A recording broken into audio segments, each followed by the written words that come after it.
today, and a lot of information to learn. So, since we're just simply going to start from this end of the table, and you have 3 minutes to address the crowd, please. Thank you. Good morning. I'm Jeff Davis. I live down in Thurston County. As many of you may know, the district runs over 3 different counties, Thurston, Mason, and the southern part of Kitsap here. I'm especially interested in coming to this meeting. As a Port Commissioner at the Port of Olympia, I also sit on the Thurston County Chamber Board, which I've done that for 2 years. As you may know, there's an alliance there between the Chamber and the Port, also with the Economic Development Council, which I'm a board member as well. In the notion of bringing jobs and job creation specifically to Thurston County. We've had quite a few successes in that, and I'll come back to that in just a second, but I want to highlight the fact that it's important that the chambers and the EDC, the Economic Development Council, and this, as you know, in this county is KIDA, the Development Alliance, work in conjunction with each other to find out ways that we can bring job creation to the specific areas. It's been my involvement in the EDC and the chamber down there to bring a true understanding as far as how that alliance comes together. So what I'm hoping to do, if elected, is to take that and understand how funding and financing can be brought into the district and specific counties to do the type of job creation and job development which we're all hoping to bring a little bit more of. Now, Kitsap County has a luxury in that they don't have the high unemployment rates such as what Mason County does. But my point is this. I'm bringing to this campaign a structure of job creation and job development which is predicated on 3 different things. One is transportation. As an individual who was legislative director in Olympia, my primary focus was transportation, specifically in freight mobility. I can see how there's lacking freight mobility access to the whole peninsula through Mason County and Kitsap County, where all of us can benefit the job creation we're hoping to have. And I think that I'm going to bring that knowledge, in fact I know I'm going to bring that knowledge to Olympia as far as understanding how that works, trying to find dollars that we can identify to make that happen. The second thing is our natural resources. So much of this district is reliant upon natural resources, be it the timber industry or the shellfish industry. We have to find ways in which we can address that, make sure that they stay healthy for the long term, and knowing full well that if we don't have those type of natural resources or the type of economy that's dependent upon the environment, if we don't address that, it's going to go away, and that's the last thing we need, not only for the future generations, but moreover for the economy as well. The last thing is our career and technical education element. We are blessed in that we enjoy some fantastic local colleges that provide the career and technical education by which we can have the type of job development that we're hoping to do. Down in Thurston County, this has become a major issue because as I've been trying to find and promote that, we've worked in conjunction with Southside Community College. I look forward to working with the community colleges up here as well to hopefully bring that type in. Thank you. All right. Thank you, Glenn. My name is Glenn Gaither. I'm running for state representative in the 35th District Position 2. That's my daughter, Sky. She likes to tag along with these little shindigs. I'm the one independent in this race, and I have a lot of people asking me the same question over and over again. Say, why don't you either pick a side, pick either Democrat or Republican, and let's get on with it. And my answer is always the same thing. I see both parties in Olympia butting heads with each other, not getting a whole lot done right now. I did pick a side. I picked the side of the citizens in the district and in this state. I'm an 11-year veteran corrections officer, a husband, a father of 4 children, ages 2 to 12. And my greatest concern, and the thing that gets me up every morning and coming up and showing up to these events is for their future. I think to myself, what's, 5, 10, 15 years from now, what's going to be left for our children? I have 3 priorities that are really important. First, of course, is going to be our economy and getting people back to work. We hear a lot of numbers out there. People are saying that, well, unemployment's getting better, it's at 9%. In actuality, real unemployment's more like 14.5. Mason County, unfortunately, the number's even higher, upwards in the low 20s for unemployment. A lot of things that don't get discussed are the erosion of our quality of life. Everybody knows that the cost of fuel, energy, and living is skyrocketing away from us, but wages are either flat or in some cases are down. A lot of people that have gone back to work are working for a fraction of the wages that they had in the past. So we need to create new jobs, and we need to support small business. And I think one way of doing that is to say, hey, look, if you've got the courage and the entrepreneurial spirit to get up in the morning and start a new business. We're not going to touch that thing for 3 to 5 years. We're going to say, look, plant the seed, let it grow. Please hire somebody. Please put people back to work. We can't just have all these minimum and part-time wage jobs get created right now and expect our economy to recover. The second big issue, I think, is our education system. You know, a lot of people are out there sugarcoating what's going on in our public schools, but I'm out in the public talking to a lot of parents, and they're really upset. You know, North Mason is a good example where we have 150 students this year that will not graduate because they can't do math. I've got parents coming up to me and saying, we're homeschooling now because of the bullying issues in the school. Our children aren't getting a quality education. You know, I've heard of stories of star athletes down in the school system that have been caught with drugs or have low grade for damage. They're still allowed to play sports. I don't believe that the system that we have right now really cares about educating the child. I think we set up a conveyor belt type system that says, look, we've got to get our numbers up, we've got to reach a certain mark for graduation rate so we can continue to justify our funding. And that's not preparing our children for the future.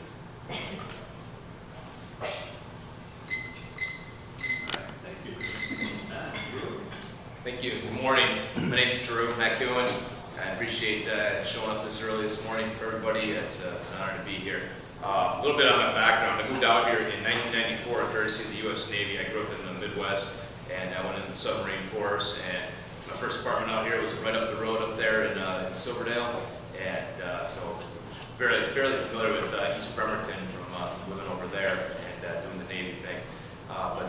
So I did 5 strategic return patrols out of the submarines on Bangor. When I got out of the Navy, I went into the investment world, and in 2001, I got the bright idea to start my own firm, and that was August 13th of 2001, and we know what happened a short 3 weeks later, 3 or 4 weeks later with 9/11.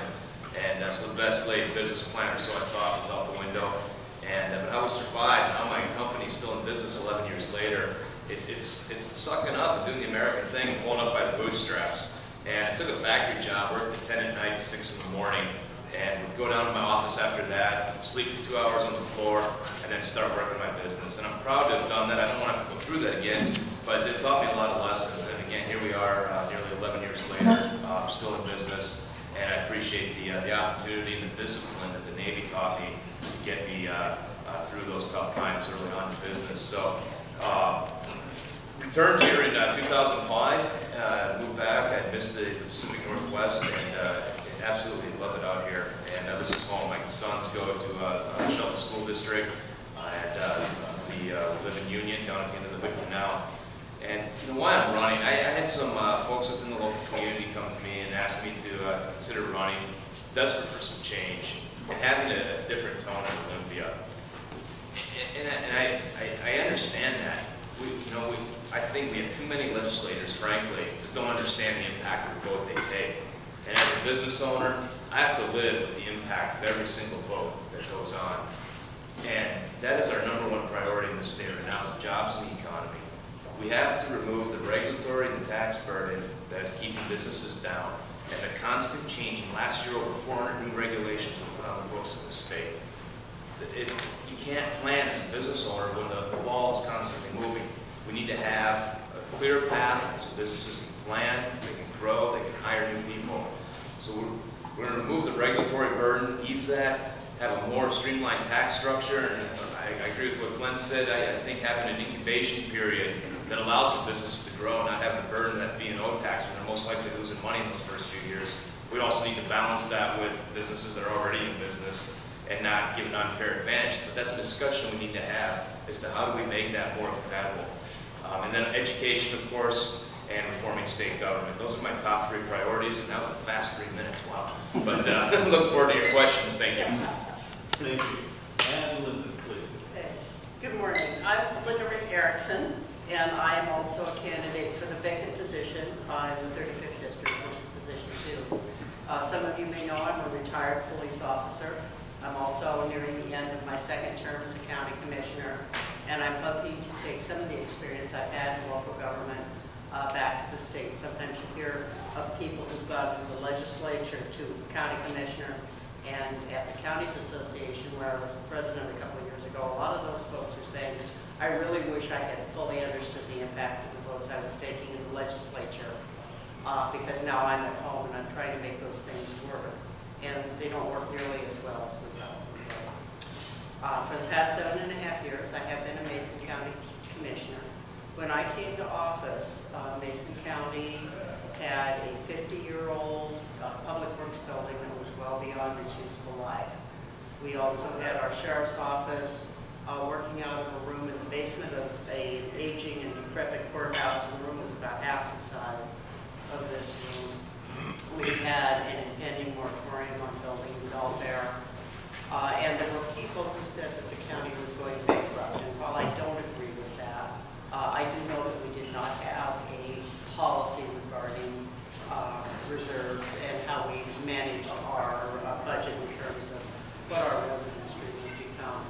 At this point, Mason County has a new building for their public works that should see us well beyond the next 50 years, as well as property that we required for new fairgrounds once the economy starts to come back. Our sheriff's office is in a building that we were able to purchase and rehabilitate for about $3 million, but it's a facility that would have cost us between $11 and $12 million to build if we had just taken out on our own. We have the Belfair Sewer, which is not without controversy, but it was 85% grant funded, and that was one of the highest ratios of grant funding in the nation at this point. And Belfair is no longer facing a moratorium. And as of yesterday, Mason County had $8.1 million in cash reserves.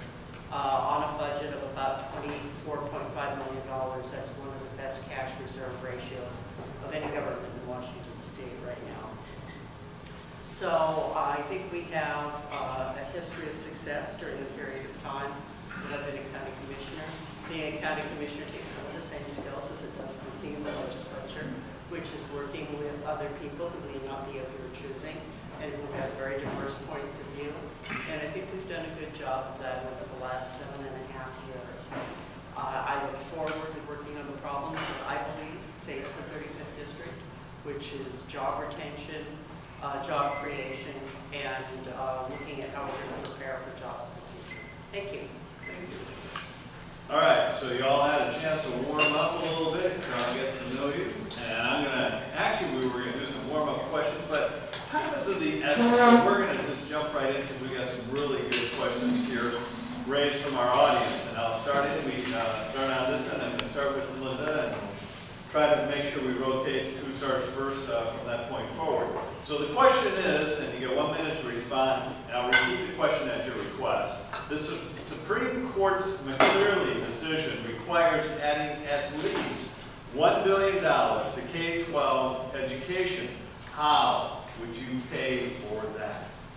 Well, I've got to tell you that I think that the McClearly decision was a long time coming, and the state legislature had more than fair warning over the years that we have to fully fund education as the #1 priority of state government.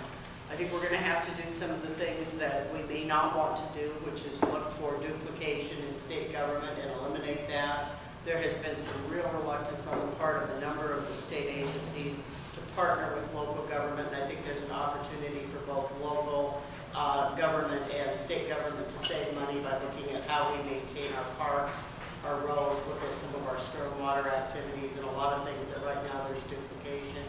I would hopefully at some point see us either dedicating a current revenue stream or looking at how we're going to dedicate part of the general revenue stream so that education cannot be underfunded. Is that the 30-second paddle or 10-second paddle? So I think that there are a lot of options out there. We've got some smart people working on it, and I hope to be part of that bipartisan team. Thank you. Thank you. Well, this goes right to the crux of the issue. Read the state constitution. We will fully fund K-12 education. In my mind, that says the first dollar goes to education, not the last dollar. So let's look at our whole budgeting process. And frankly, it's messed up. And if we fund education first, everything else comes second. This should not have been an issue in the first place. It should never have had to go to the Supreme Court. But it speaks to the lack of leadership in the legislature, and we need to change that. And when you look at the education system, 59 cents of every dollar makes it to the classroom. Hello, here is a problem.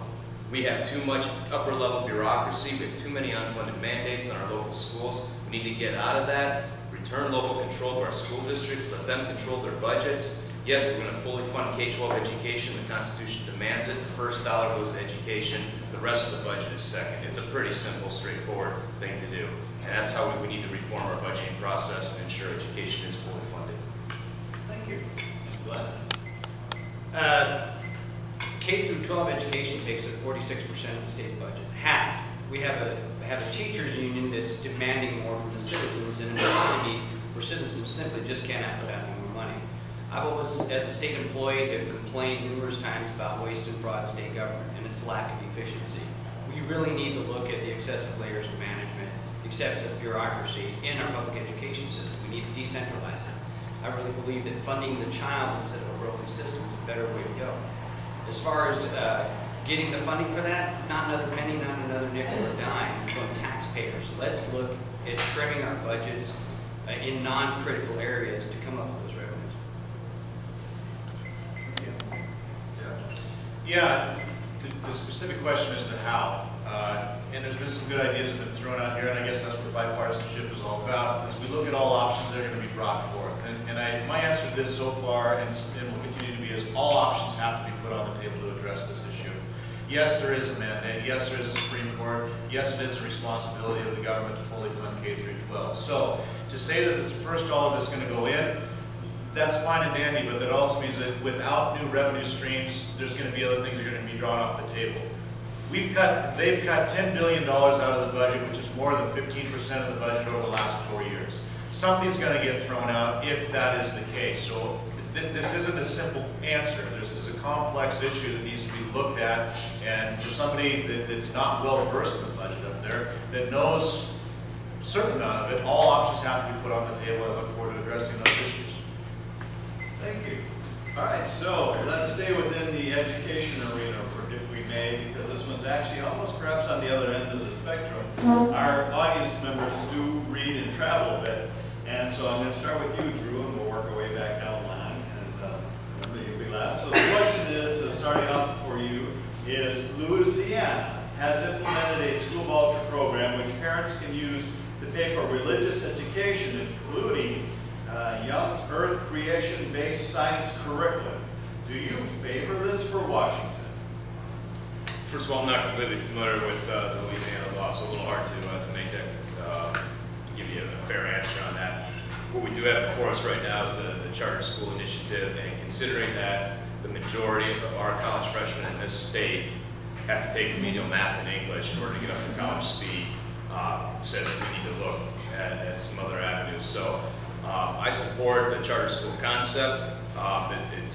We need to make sure that we have that we don't hamper at the same time our public schools. So we need to strike that right balance. And again, not being familiar with the Louisiana law on that and what they're doing, I can't give a fair answer as to how that translates to Washington State. But I do support having the charter schools. Thank you. Glenn? I previously said that I believe in a system that funds the child, so every child will get a voucher. I don't think that the state or any government entity knows what's best for that child besides the parent.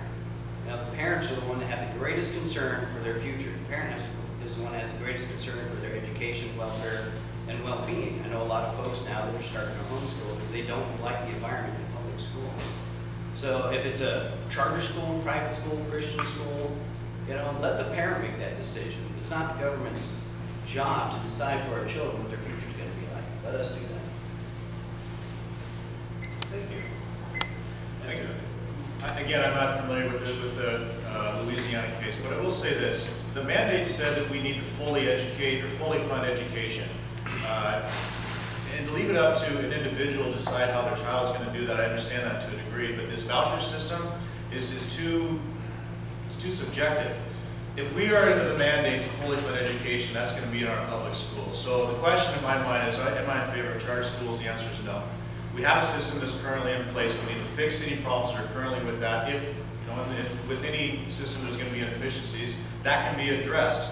But the notion of charter schools or giving a voucher so that they can go to a religious school is not something I'm in favor of. All right, thank you. And I'm sorry, Linda. I can Please. skip this one. My Again, apologies. that's fine. I am not familiar with the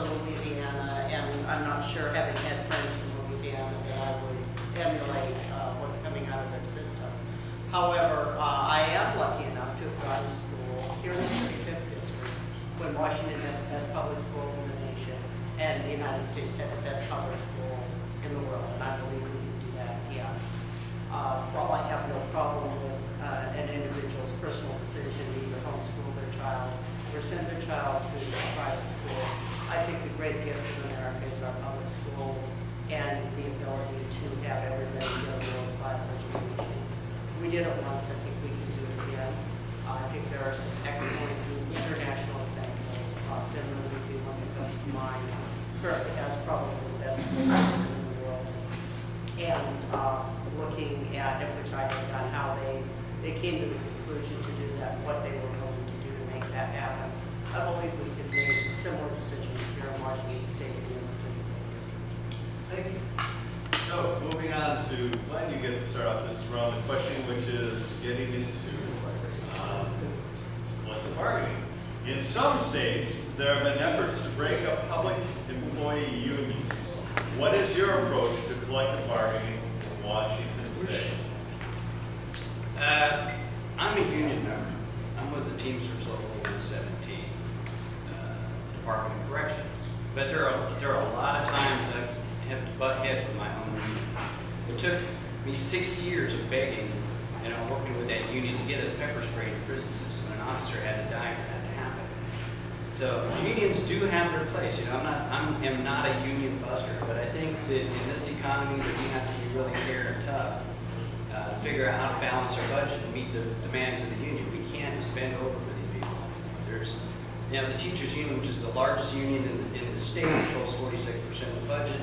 I think that a lot of people won't talk out this because of the political power that they feel. As far as bargaining for certain things, paying wages right now are going to be frozen. Our union actually voluntarily took a 3% pay cut just so we can keep our staffing levels and not increase the safety or increase the wages for officers. Simply put, I'm 100% in favor of collective bargaining. End of statement.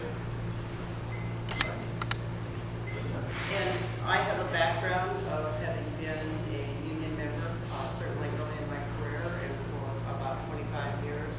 I've received help from the union with regard to discriminatory hiring practices. I think that collective bargaining is part of our history and a good part of it, and in reality, unions could be part of the solution when we're looking at tight times and how we're going to address the needs of the future. Thank you. Yep, I certainly support somebody's right to join a union and to participate in that process. That's their right. I'll defend that right to do so. When it comes to collective bargaining, negotiating contracts, and speak specifically to the state level here, I think you need to bring both parties to the table and lay it out. Here's where it's at. Here's the math, and come to an agreement. With how we properly negotiate that contract, and not either side trying to ram something down the other side's throat. So it's leadership and having those discussions. Lost my train of thought there. I apologize. So yeah. Sorry, I lost my train of thought completely when I was going there. But I support somebody's right to do that, and it takes leadership to properly negotiate those. And I know where I was going. I believe the legislature should have a review of union contracts. They have not exercised that, and they need to. Very good. Thank you.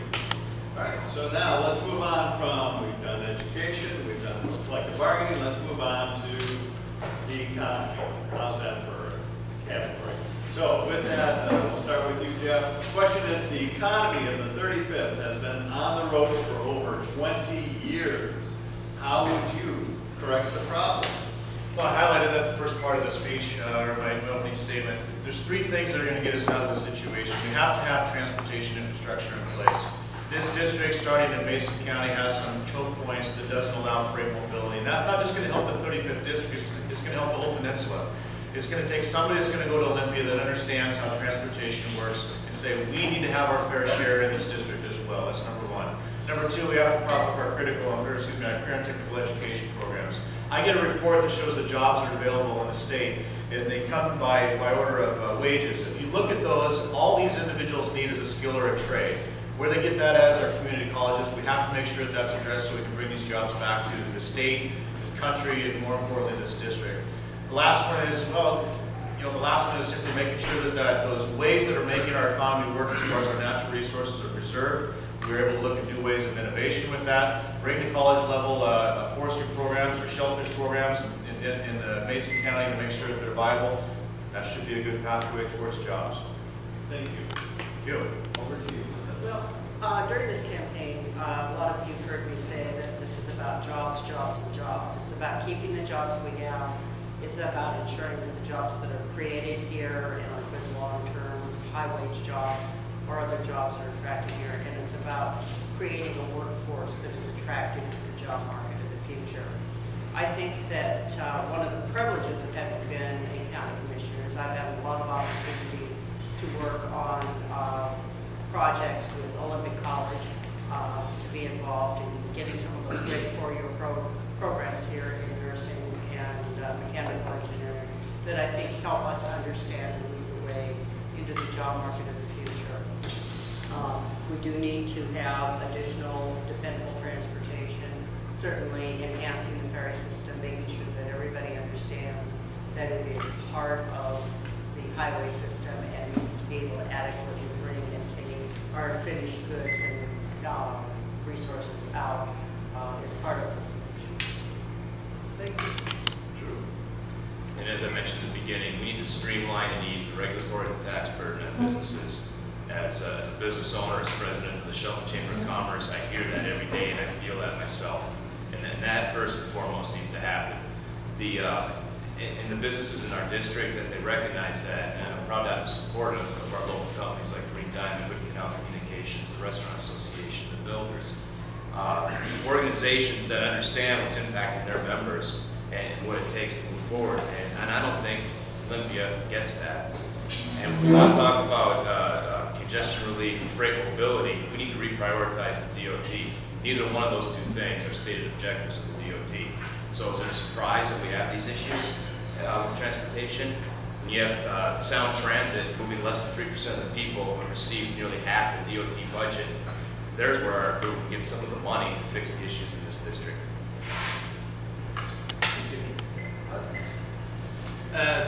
In the last election cycle, I remember the governor clearly stating that 75% of all of our new jobs are going to come from the small business sector, the entrepreneurs. We need to really support those people. We need to promote an environment that harbors entrepreneurship. We want people to be able to plant a seed and then watch that thing grow instead of having it sprout up half an inch and somebody coming in with a pair of shears and lopping it right off from the get-go. We need to let more of the money stay out there in the private sector so that these people can get reinvested into their business and create the jobs that we desperately need. Very good. Okay, so moving back over to Linda for the start of this is now moving into some of the organizational parts of government. This one simply is show me the money. What department would you downsize or cut or combine to save taxes, monies, and work more efficient? Yeah, I think that there are some opportunities for example, you look at the State Parks Department. We've had a situation here in the 35th District where the State Parks Department bought their own garbage truck to pick up garbage once or twice a week at 2 state parks, when in fact there was an existing county-wide transportation system for garbage that would have, I don't know how long it would take to pick up the cost of a garbage truck and somebody did drive it, but I suspect that point never actually crosses. So I think that there are some genuine efficiencies in, for example, parks would be a place that I would really look at, and they've certainly been resistant to working on partnerships with Mason County with regards to maintenance and stormwater and parking and a number of things where we felt there were some opportunities for the county to get better service for less money. Also, I think the Department of Transportation, we see these very expensive projects, and we know that they can be done for less money on the local level, and we can really look at that. That's where the big money is. Thank you. And again, the priorities of state government, fully fund K-12 education, public safety, and protect the most vulnerable. So after that, we need to look at what is on the table there, and how do we most efficiently run it. And in my opinion, If something can be done at the same quality or better and at a cheaper price outside of state government, then that's where it should be. And we need to have that top-down review of state government. And we can't play these games where we're saying, oh, we're eliminating the printing department, when all we did was remove it as a department and take the whole thing and place it under another division in the state government. That's disingenuous to the taxpayers of Washington. Let's have the real discussions and look at the priorities of state government, and then we go from there. So I look forward to having those discussions. I'd cite the IT department. I'm not saying that we totally eliminate it, but it's my understanding that they charge the other state agencies 10 times what can be done in the private sector for various IT services. That's wrong. Thank you. Being a state employee for 11 years, I can tell you that our state government is not efficient in any way, shape, or form. There are multiple layers of management, managers, and bureaucrats above every agency. It's almost what I call the upside-down pyramid scheme.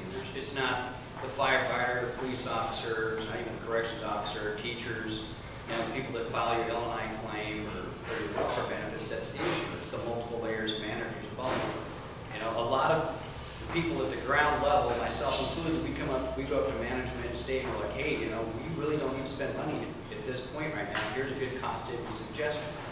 But it never gets up above that bureaucratic level. The people that are doing the work know where the budget can be trimmed and know where we can save money to the taxpayers. But there's a system of politics in place that stops that from happening.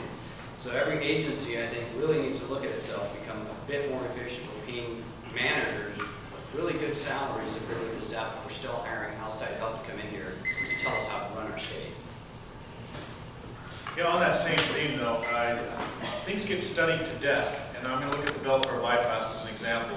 This thing's been studied for many, many years, and it gets thrown into another study and the can gets kicked down the road. If something's going to be out there, it's going to be approved and at least looked at. It's not to say that times don't change, but at least we need to take that same model or the same paradigm and bring it forward throughout and not keep reintroducing new studies. There's a lot of waste and inefficiencies like that. We talked here a while back regarding, not in this forum, but we talked here a while back as far as partnering up with nonprofits, specifically with some of our outside issues with homelessness and child care issues. Those individuals or those organizations are out there running on a shoestring budget. They know how to make that work. There's a lot of inefficiencies out there in programs like that we can partner up with nonprofits to say, you know how to run this, you know how this organization, or at least getting out to the people in an efficient manner is done. I think we can take a lot of cues from them as well. I'll leave it at that. Okay. And so let's move on to the flip side of regulatory, or the flip side of cuts, which is what actually the state recently had cut funds to the food stamp recipients, placing even more people on the hungry list, including children. What is your solution to this shameful problem? I believe it's your turn, Drew. Okay.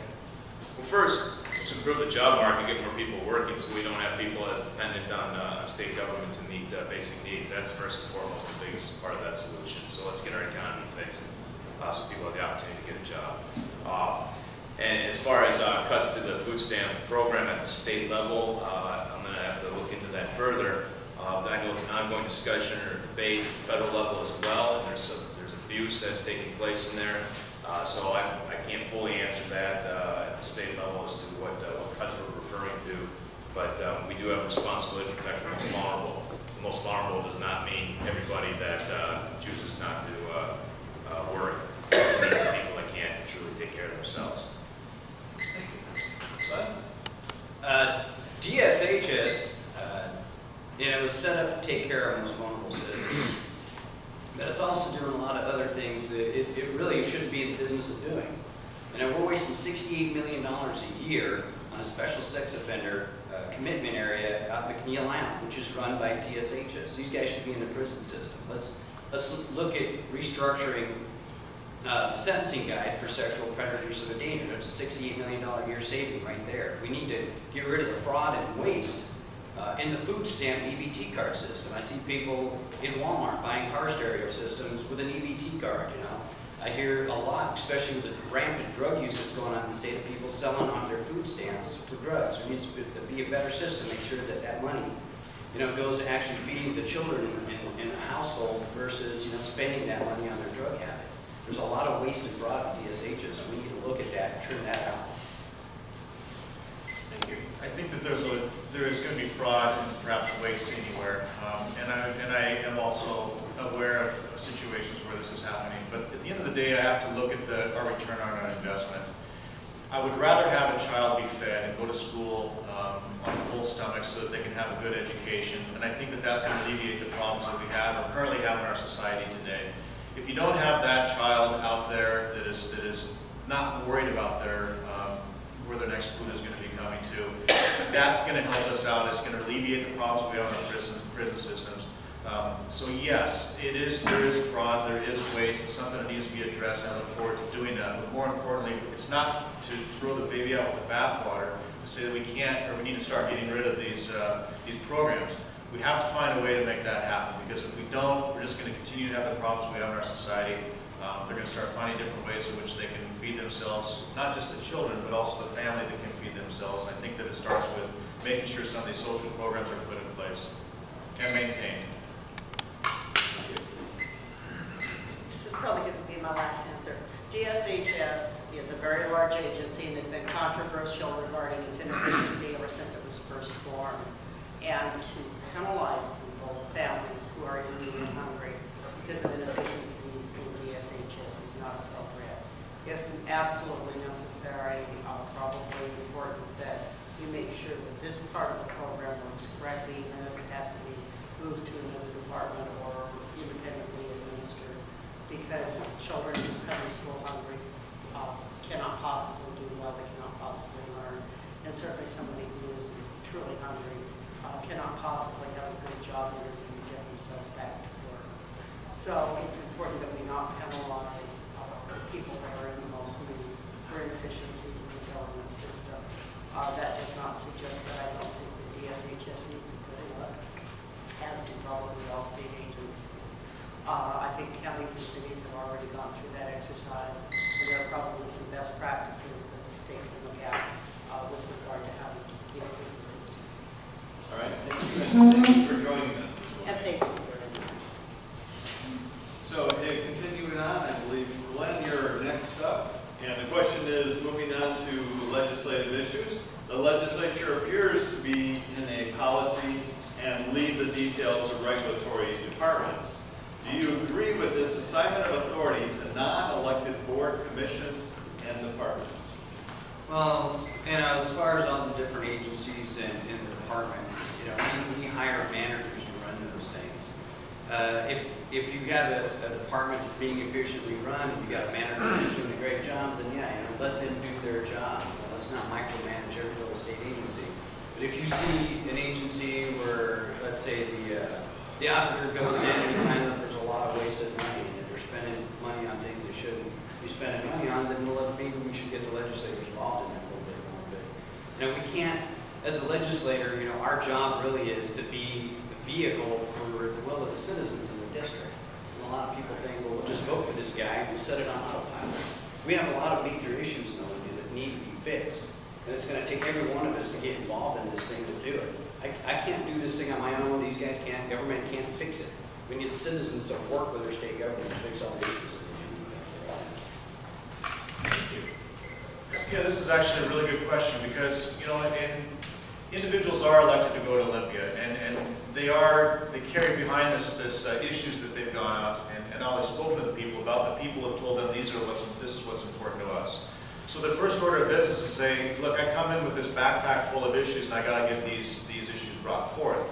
And the logistics or the policy of actually instituting something like that is rather difficult. So you bring something to the table and you say that this is the new law that's going to be instituted. And yeah, they leave it for during the recess of the session. It's up to somebody else to figure out how to make that happen.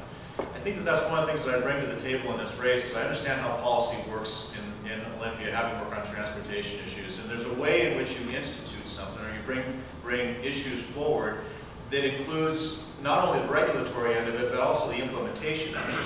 It's one thing to come in and say, this is what we're going to do, dump it on the table and leave and let somebody else figure it out. But it's also somebody else that's going to come in and say, let's do this smart, efficiently, bring all the players involved and make it happen. Thank you. Drew? Could you read it one more time, please? Happily. The legislature appears to be in a neg policy and leave the details to the regulatory departments. Do you agree with this assignment of authority to non-elected boards, commissions, and departments? Okay. Yeah, as I mentioned before, we had over 400 new regulations put on the backs of Washington residents last year. And we need to have, there needs to be a fast-track review to every new regulation that an agency proposes. That, I believe, should go to the governor, to yea or nay within 30 days, just like a regular piece of legislation, so that there is a check and balance there. I also look at the employment structure in our state. The legislature dictates, for the most part, full-time equivalent employees, and we can set that number.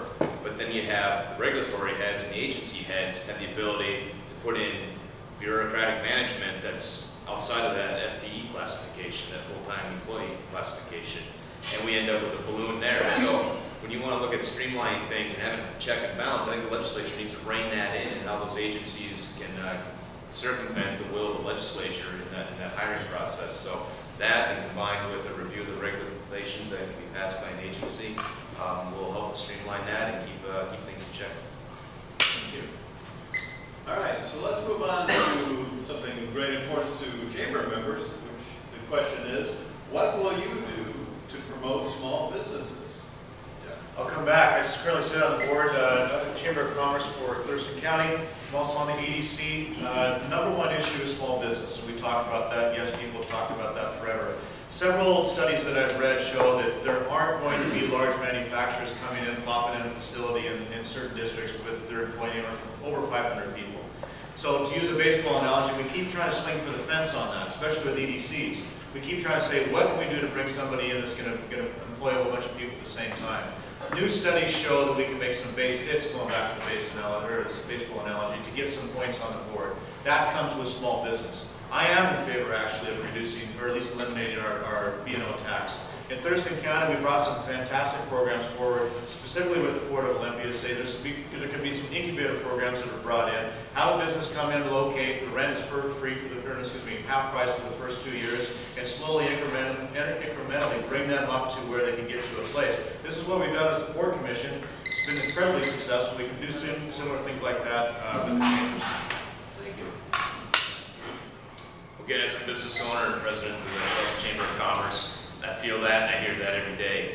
And I don't want to be a broken record here. Yes, we need to, as I've said this morning here, the regulatory and the tax burden need to be eased on businesses so they can plan and they can grow. And I've covered that. And put in another item. We're one of the few states in the nation where local municipalities lack the ability to create what's called a tax incremental financing district, where you can incentivize a business or development to come in, and don't have nearly enough time here to go into the details on that.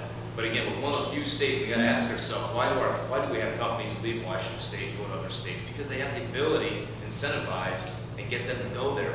We lack that ability. We need to make sure that Washington is the most competitive, so we get Washington working again. And we need to look at those innovative ways of doing business and attracting new business.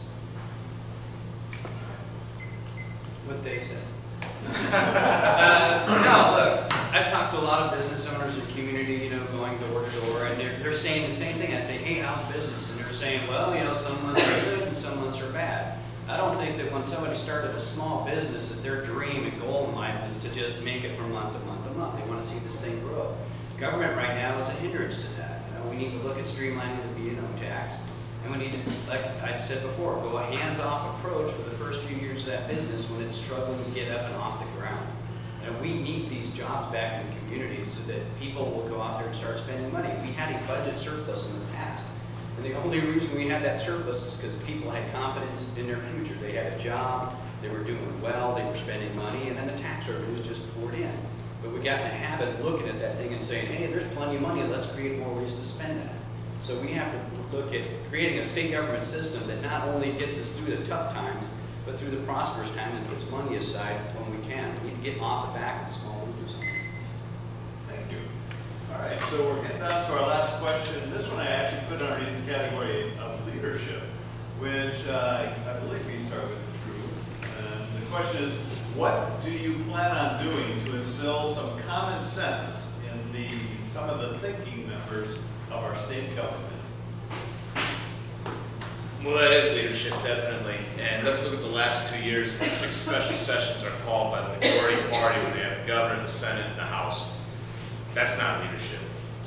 And we need to change that culture. People are sick and tired. It's a waste of the people's money to do that. We need to have zero-based budgeting. We need to properly plan.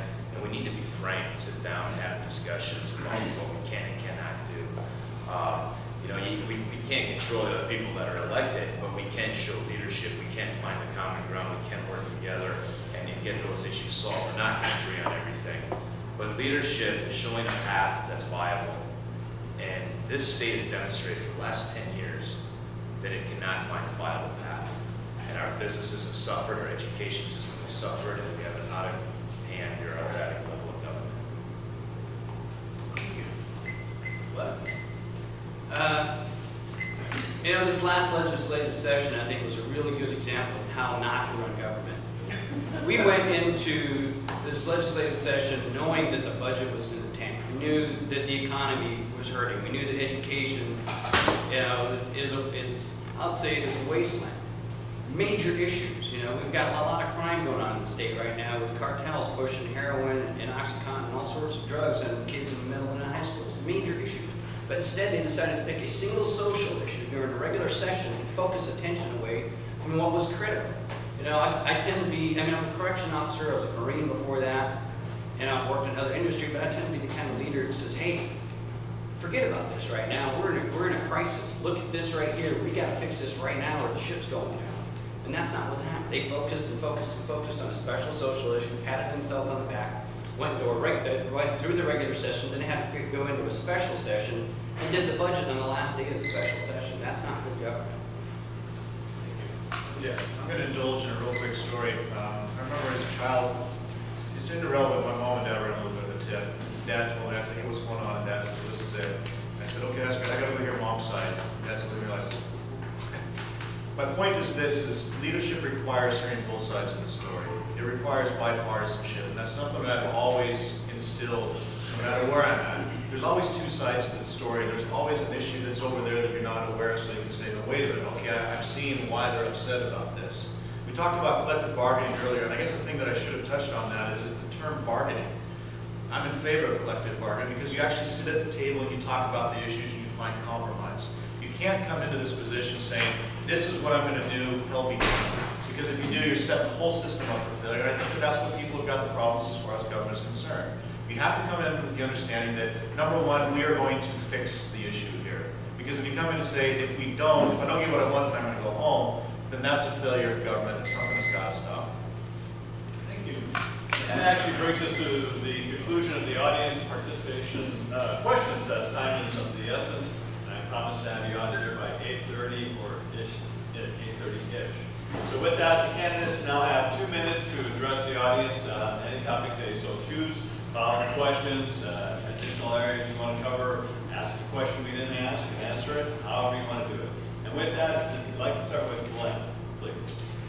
Okay, as a closing statement, this state has a lot of critical issues that it needs to deal with. And I mean like right now. We didn't do that in the last legislative session, as I just mentioned. You know, we did look at what was the most critical and work on that first. I think that was a whole big political football. We said, hey, let's pass this bill, pat ourselves on the back, and then we'll go on to the important stuff towards the end of it. You know, take care of what's critical first. You know, the biggest issues out there right now in my book, and I've talked to a lot of citizens out there, are jobs in the economy, really fixing education, not throwing a whole lot of good money after bad. And one thing we didn't touch on is the drug issues that are just rapidly growing in this state. We have cartel members in Shelton even that are distributing heroin, Oxycontin, and methamphetamine to your children in the public school system and your grandchildren. They are intentionally targeting these kids. Parents that I talked to were worried about the drugs in the community. There is a lot of crime. This last Saturday, I had a fellow officer murdered in Hoquiam that was a real good kid at 22 years of age. He was killed by a 16-year-old kid who's got a felony record for drug dealing. Right now, the #1 drug of choice is heroin. And they are pushing this stuff on your kids in a major way. We need to put the boot to these guys and run them out of the state, arrest them, and not give them a get out of jail free card every time they get caught.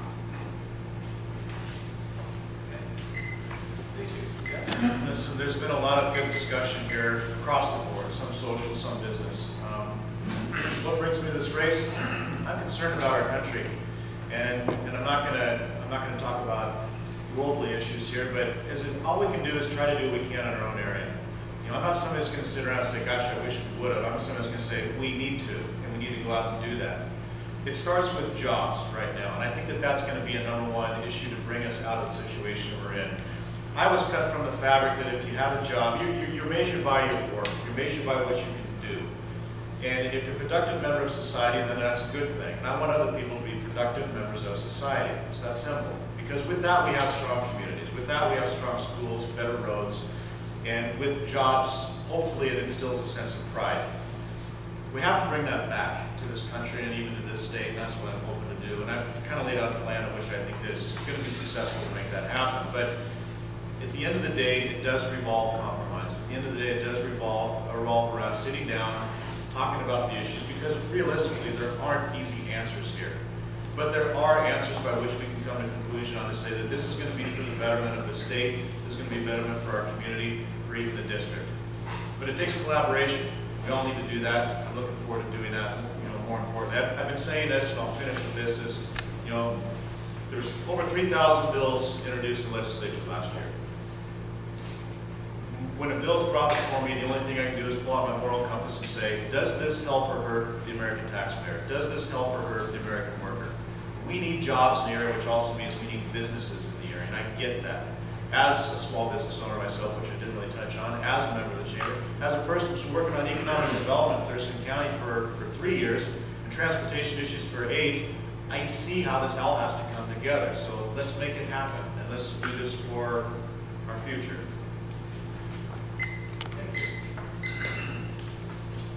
We're going to thank everyone for coming here this morning. It's a pleasure to be here and speak with you, and I'm asking for your vote. This morning, Rasmussen released a poll: 63% of Americans feel we're in a recession. By definition, the government says we're not. It's irrelevant. If you think you're in a recession, it feels like you're in a recession, you are. And we need to change it. We need to move America forward. It starts right here in the 35th District, in Kitsap, Mason, and Thurston counties. It takes leadership, it takes innovation, and looking at things in a new way. We cannot continue to do things the ways of the past and expect different results, and that's the definition of insanity. As a business owner, as a Navy veteran, I'm going to take the lessons I've learned, the discipline, the leadership, the wherewithal to move forward. We're not going to agree on everything. We're going to find the things that we do agree on, we're going to move forward. We're going to listen to those that are in business, that are job creators, innovators, and we're going to make the changes we need to make in the state to get Washington working again and move our state forward and be the most competitive in the nation. And it begins right here in the 35th District. We can be a leader in this state and subsequently make the state a leader. It is time that we make changes. There is a desire for new leadership, new ideas in this state. I look forward to being a part of the solution. I'm asking for your vote. Again, I appreciate your time this morning. Thank you. All right, candidates, I want to thank you for your